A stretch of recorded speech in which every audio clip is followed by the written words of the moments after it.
ఈరోజు ఈ press meet పెట్టడానికి ముఖ్య ఉద్దేశం కూడా రాష్ట్రంలో వైసీపీ నాయకులు చికిత్స తీసుకోవాలని చెప్పి తెలుగుదేశం పార్టీ నాయకులందరం కూడా వాళ్ళ కుటుంబ సభ్యులని వాళ్ళని ఎక్కడైనా చూపించాలని చెప్పి కూడా మేమందరం కూడా రిక్వెస్ట్ చేయడానికి ఈ ప్రెస్ మీట్ పెట్టడం జరిగింది.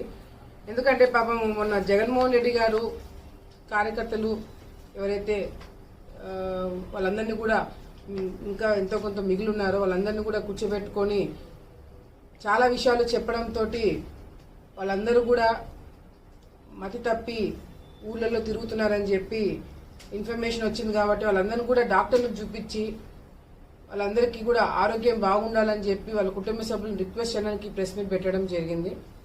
ఎందుకంటే జగన్మోహన్ రెడ్డి గారు ఇంకా ఆయన మాట్లాడే విధానం, మాట్లాడే పద్ధతి చూస్తుంటే ఆయన ఎట్లాగో ఆయన సేఫ్గా ఉంటాడు, కానీ ఆయన నమ్ముకున్న వాళ్ళని ఇంకా ఇంకా ముంచేదానికి ఆయన మాట్లాడే విధానం చూస్తుంటే నిజంగా బాధాకరంగా ఉంది. ఈరోజు